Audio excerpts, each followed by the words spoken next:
शेवटी वाल्मिक कराड जिंकला आणि कायदा सुव्यवस्था हरली। वाल्मिकचा वाल्या झाला।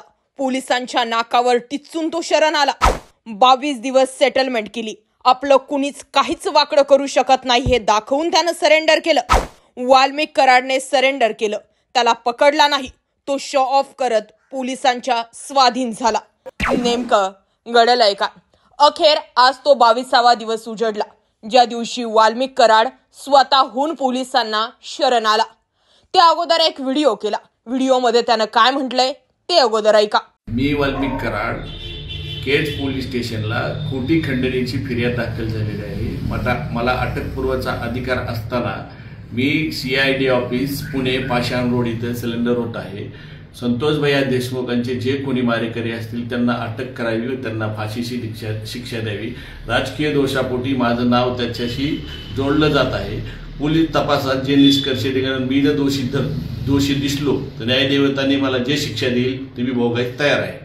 तर सांगितल्याप्रमाणे आपला वेळ, आपला पत्ता, आपण कुठून अटक करणार हे सांगितलं। मग राजा महाराजासारखा तो पोलिसांसमोर आला।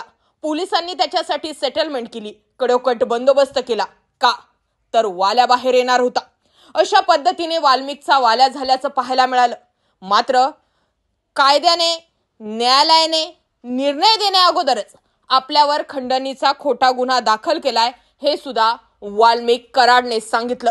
आणि एकंदरीत अखेर जे 22 दिवसांपासून सगळीकडेच ज्या गोष्टींची चर्चा होती त्या चर्चा आज थांबवल्या गेल्या।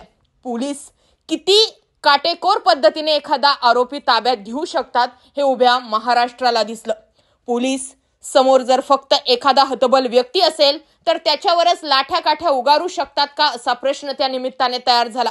समोर जर धनाढ्य व्यक्ती असेल तर तो जेव्हा सांगेल तेव्हाच त्याला अटक केली जाते हे सुद्धा आज जवळपास सिद्ध झाल्यात जमाय। महाराष्ट्राने आज झालेली अटक बघितल्यानंतर कायदा आणि सुव्यवस्थेवरती कितीसा विश्वास ठेवायचा असा प्रश्नही त्या निमित्ताने निर्माण झालेला होता। विशेष म्हणजे वाल्मिक कराडला अटक करण्यासाठी 22 दिवस का गेली? पुण्यामध्ये जर वाल्मिक कराड होता तर मग 22 दिवसांची वाट का पाहत होता?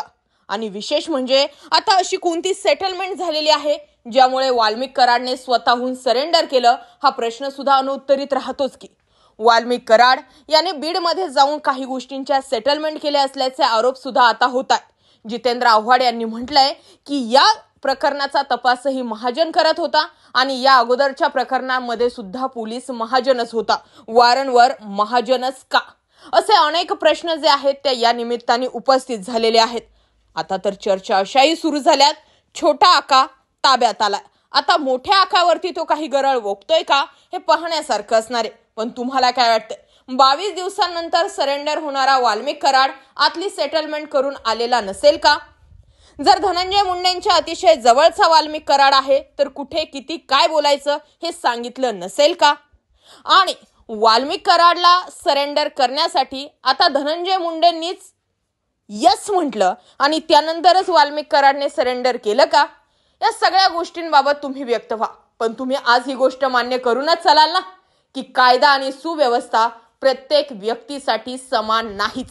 जर तुमच्या खिशात बँक बॅलन्स आहे तर तुमच्यासाठी कायदा वेगळा आणि जर तुम्ही गरीब आहात तर तुमच्यासाठी कायदा वेगळा, अशा सुद्धा आता चर्चा ज्या आहेत त्या ऐकायला मिळतात। तुम्ही सुद्धा ही गोष्ट मान्य करता का? व्यक्त व्हा। जय महाराष्ट्र।